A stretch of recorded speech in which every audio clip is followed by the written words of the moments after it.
sendo, né, os signatários do Festival Música Nova, todos tocando ali no Teatro Independência. Eu mesmo cheguei no Música Nova, no Teatro Independência, que eu morava ali na Carlos Afonso, que estava lá Santos Futebol Música, oba, hoje, música do Santos. Entrei lá e estou aqui na música até hoje.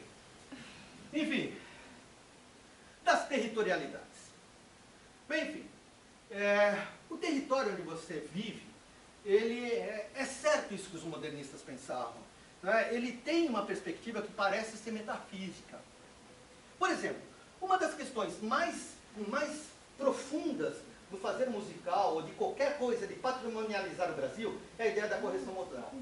Nós usamos a questão da correção moral, do ideal iluminista, de transformar, né, as mentalidades das pessoas sempre numa perspectiva eurocêntrica, a partir dessas territorializações, onde nós vamos julgando a humanidade impossível desses povos sincretizados. Aqui está, olha aqui. Isso daqui é a melhor maneira. É uma negra tocando a la francesa, e ela se apropria de toda a música europeia para corromper até a própria religião. Essa é a ideia. Mas isso daqui é um julgamento moral. A ideia da correção moral é o que nos anima a fazer patrimonialização. E isso é um pouquinho complicado. Não vocês, que são estudiosos, que expandem isso, mas a ideia de senso comum é que esse patrimônio ajudaria a gente a se localizar enquanto cidadão. Que tipo de cidadão? Tá, isso que eu ponho para vocês discutirem. Porque isso é o que nos vai fazer observar as coisas a partir de um ponto de vista muito determinado. Se você vê, por exemplo, o quadro que cria cânones de dança, ele é de correção moral. Isso é um quadro de um holandês que pinta os negros como humanoides, não é? E as negras com movimentos, dançando, movimentos eróticos. Ela quebra, não é porque ela quer exibir o corpo, ela quebra porque a métrica na qual ela dança não é que nem a marcha, não tem tempo forte. Então é tá, tá. O Debussy escreveu isso como se fosse música para manco. E a gente ama o Debussy, tá? A gente ama o Debussy. Mas se vocês vão vendo, esse modelo vai indo. Outro espaço onde a gente considera que há de haver algum tipo de correção moral é em todas as questões da religiosidade. No entanto, ela se espraia. Ela se espraia. Então as territorialidades são importantes. E esse espraiamento a gente vai ver muito no show da Clementina de Jesus. Vai causar um encantamento que vai começar a criar a energia da ancestralidade. Porque não tem como você sustentar. Mas isso só se dá dentro de uma territorialidade. Porque a Clementina não seria a Clementina se ela não estivesse na territorialidade da cena musical da MPB. Porque enquanto ela estava no candomblé, ninguém sabia quem era a Clementina. Então ela tem que se deslocar. Né? Já estou me cortando. Será que não carregou? Pronto. Foi. Bem, aqui são os integrados apocalípticos, né? Olha como funciona o discurso, né? Vai por Elis Regina, junto com o Jair Rodrigues, né? Enfim, ao mesmo tempo, são as combinações. Mas o que é importante nas territorialidades é que ela vai rumando sempre aonde as energias se dão. Eu estou usando muito a palavra energia, porque na minha teoria a energia vai ser fundamental. Olha, passando. A música de concerto, então, é a pior possível, não é? Quando você vê do Alberto Nepomuceno ao nosso querido... que morreu? Aqui de Santos também. Homem da Prata. Sinfonia dos Orixás é tudo, Menino dos Orixás. É boa música? É excelente música. Excelente música. Mas não é de orixá. Porque faz parte desse tipo de assimilação. Não é? Mas tem uma saída sempre, a música experimental. Hoje em dia, você pode ir passando para mim, fica melhor. Hoje em dia, por exemplo, você vai ter muito um espraiamento dessas experiências para dentro da própria comunidade. Você vai ter como Nego Léo, Tantão, que são pessoas que nascem na comunidade e começam a fazer música experimental numa perspectiva de discussão da linguagem, tal qual Gilberto Mendes fazia. Mas isso só se dá nas territorialidades, né? Pode passar. Vamos indo rápido agora. Bem, então o que seriam as territorialidades? realidade e imaginário, sobreposições de sentidos sociais compartilhados, unificados, a partir de vivências sonoras, arquitetônicas, vocês põem o que vocês quiserem, né? No entanto, aqui, a gente pode pôr assim, no espaço da grande arte europeia, no espaço da periferia, tá bom? Aqui você pode substituir, as realidades são múltiplas. Em cada uma dessas territorialidades vai se criar um processo, que eu vou explicar um pouquinho mais para frente. Vai. Pode vir tudo. Pode ir. Pode ir. Vamos falar um pouquinho do Gilberto Mendes, vamos falar o ponto da memória. O Gilberto Mendes aqui vai vir a outra energia, já passou pelo patrimônio, pela territorialidade e vamos para as memórias. O Gilberto é um compositor que vai atuar muito nessa perspectiva de territorialidades indo para as memórias. Porque ele constrói uma Santos idealizada a partir das suas sonoridades. Uma Santos elegante, uma Santos que discute a partir da fineza, da mais alta arte da linguagem germânica. Ele vai transportar isso para Santos. Ele pinta Santos com uma linguagem germânica. Então, aquilo que o Oliver Stuck fala, né? Ou seja, o que é a memória? A memória são flashes de realidades que você cria, não é? Que você vai criar enchimentos entre cada um desses flashes, que são suas fantasias e desejos, são seus ressentimentos, são suas aspirações, são suas projeções. E o que é importante nisso daqui? Que o Gilberto usa esse modelo de memória para criar as implosões de uma sociedade na qual ele não se sentia cômodo, que era a sociedade santista. Não se sentia. Ele era muito afável, mas a música dele era o quê? Era uma música que ele dizia assim, bem, isso daqui é uma crítica toda que eu... Quem viveu com ele, ia para a tribuna, via o desespero dele para fazer o festival, quando não ia ninguém, as respostas deles ao Kohreuter, era isso, era a implosão de sentido de uma memória.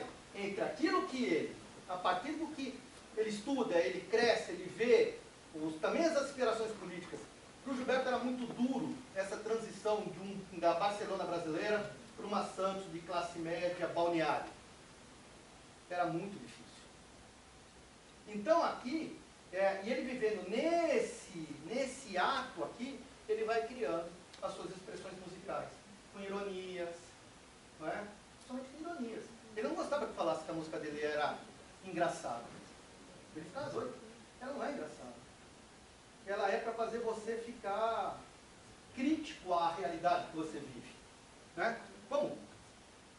Bem, enfim, outra coisa que o Gilberto fazia, ele não perde aquele desejo do partidão de trabalhar em cima do popular. Mas não é o popular do Guimarães Rosa. É o popular transformado em kit. Então é por isso que ele escreve Santos Futebol Music. É por isso que ele escreve Vento Noroeste, Parque Balneário Hotel.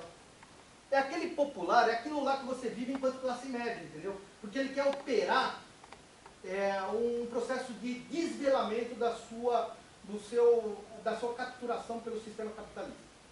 E como você se torna uma pessoa sem sensibilidade. Então ele vai trabalhar sempre em cima disso. Ele vai fazer sempre essas operações ali dentro. Né? Tem outras coisas. Mas é principalmente isso.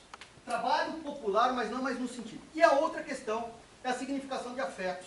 Ele vai buscar artistas muito importantes que ele vai criar a partir de citações com eles. Mas sempre a partir de uma memória local. Sempre. Por exemplo, estudo, pois ele vai pôr um ragtime, porque tanto ele quanto o Jorge Pechin gostavam do ragtime. Mas não é qualquer ragtime, era um ragtime que ele imaginava ouvir no Clube 15. Porque para ele as coisas se potencializam a partir do local. Pode ir para frente. Bem, então ele cria lugar em comum dos lugares comuns. O território e a memória como espaço de alquimia da morte e ressurreição do sentido crítico. É isso que ele faz. Né? Eu ponho como Ouroboro, né? Isso nunca termina na música do Gilberto. Nunca. Pode passar. Bem, aqui o Ouroboro. Referencialidades, essa é a parte mais complicada. Quando a gente pensa música, o nosso referencial, pode vir para trás. Geralmente, para quem está aqui, o nosso referencial se forma no cânone europeu. Né? Para quem está fora daqui, ele pode se formar por outros lugares, pelo batuque, por exemplo.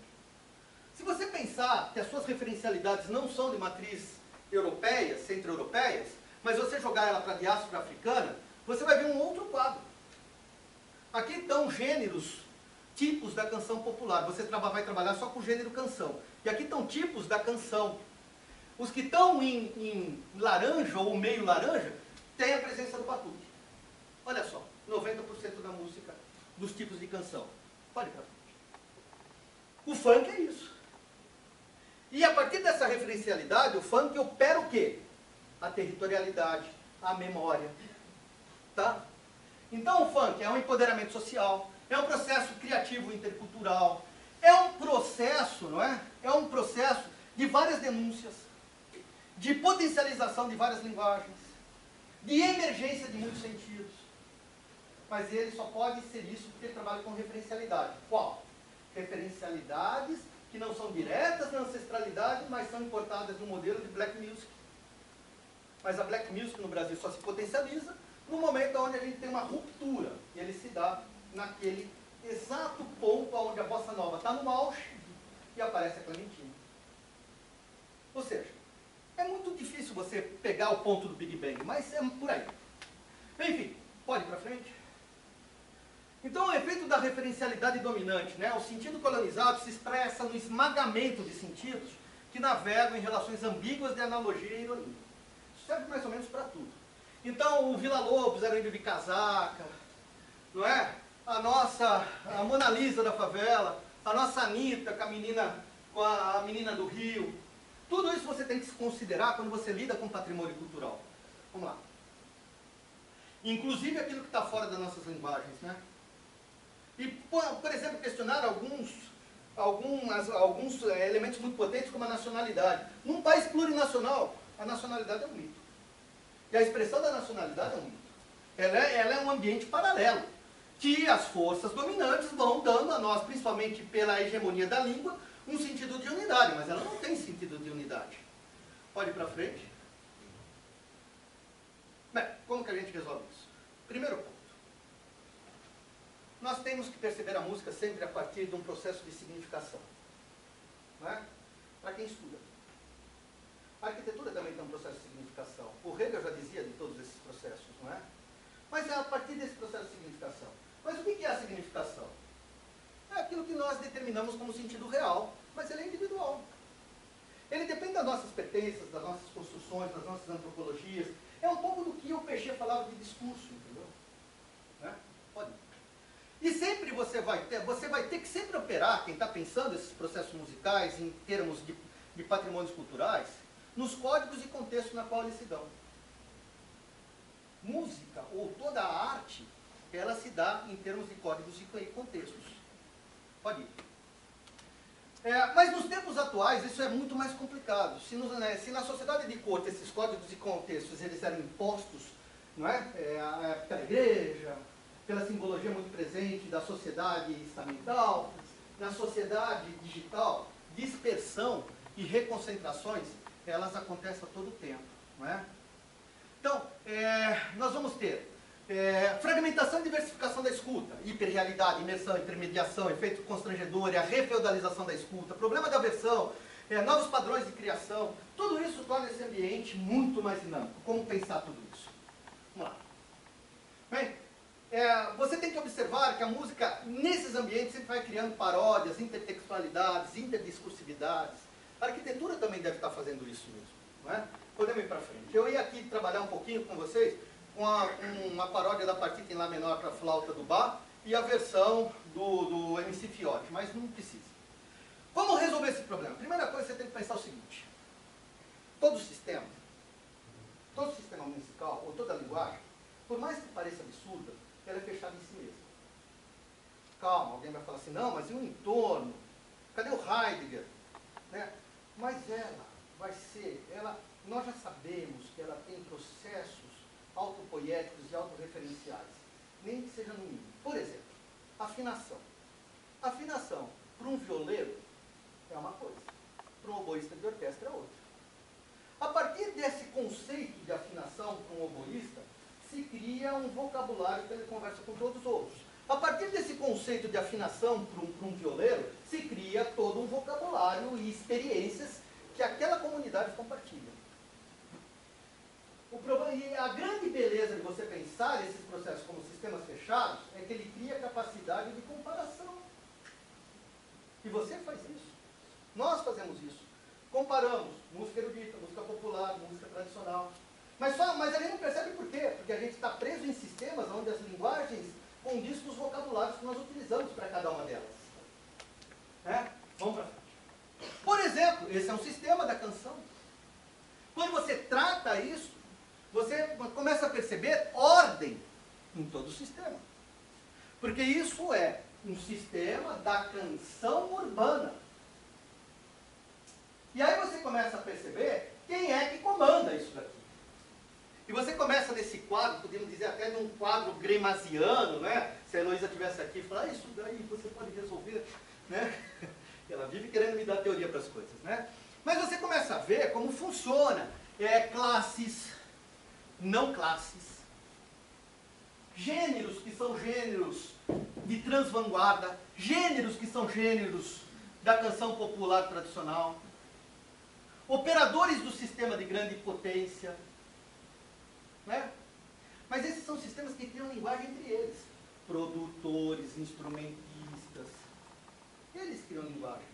E dessas linguagens saem forças que estruturam a produção, a escuta. E a escuta ao mesmo tempo condiciona isso. Tá certo? Pode passar que já estamos chegando no final. Então a primeira coisa que a gente tem que pensar são os sistemas predominantes. Eu estou criando uma teoria onde esses sistemas se relacionam por energia. Energias hegemônicas, energias dispersas e energias controladas. As hegemônicas, por exemplo, alta cultura aristocrática, dispersa cultura popular, controlada cultura de massa. Elas todas elas estão se entrelaçando. Não é? Quando você pensar num processo de como está sendo feita a produção cultural, você vai ter que fazer decantação dessas energias. Você pode pôr outras. Eu pus 3. Mas aqui você pode. E aí, feito esse quadro das energias, pensar nos sistemas que se fecham. Que são sistemas autopoéticos, operações sobre sentidos, elementos expressivos, processos de trituração e reconcentração. Bem, enfim. Então pensemos aqui. Questão da música sertaneja. Ela mesma vai criar todo um elemento, inclusive participação política. Mas aqui vai ter outros elementos. Aqui, nesse entorno dele, vai ter outras forças. Essas forças é que nem uma célula. A célula respira oxigênio. Ela pode respirar um pouquinho de dióxido de carbono? Respira dióxido de carbono. Mas quando ela chega o dióxido de carbono, ela se modifica, não é verdade?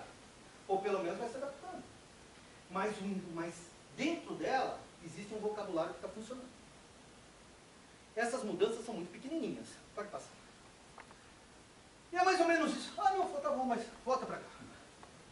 Já estou terminando. Então, vamos pensar a questão do Gilberto. Qual é a questão do Gilberto? Revolução Brasílica. É a Revolução Brasílica do Partidão que vai expor todo o sistema para ele. O sistema se abre. Né? Ou seja, o entorno se abre, o sistema se fecha. Então vem jardinovismo, arte funcional, arte engajada, arte de vanguarda. Toda ela vai funcionando. E ele vai dialogando com várias forças. Santos, Brasil, Darmstadt, direita, esquerda.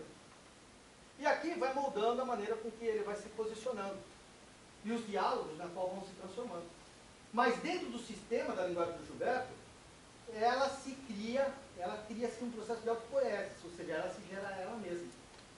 Se você não fizer isso, você sempre vai fazer a comparação, uma comparação muito ingênua, assim. Porque você vai usar ou cânone, ou territorialidades, ou memórias, ou tudo separado. O que eu estou propondo é que todas essas questões devem ser operadas como sistemas e subsistemas. E que dentro desses sistemas e subsistemas, há esse jogo de energias muito forte que faz passar muita ideia, mas ser capturado por alguma coisa que está potencializando todo o entorno. No caso do Gilberto, é a Revolução Brasílica do Partidão. Bem, era isso.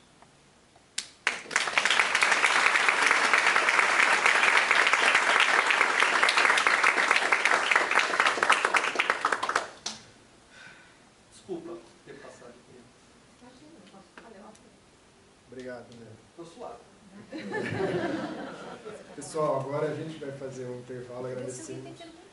Então, alguém tem pergunta? A gente tem um papel aqui. Eu treinei minha esposa para fazer pergunta.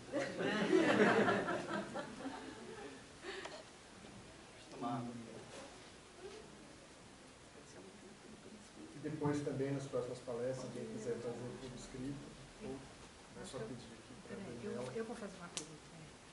Deixa você que está funcionando. Tá quebrado.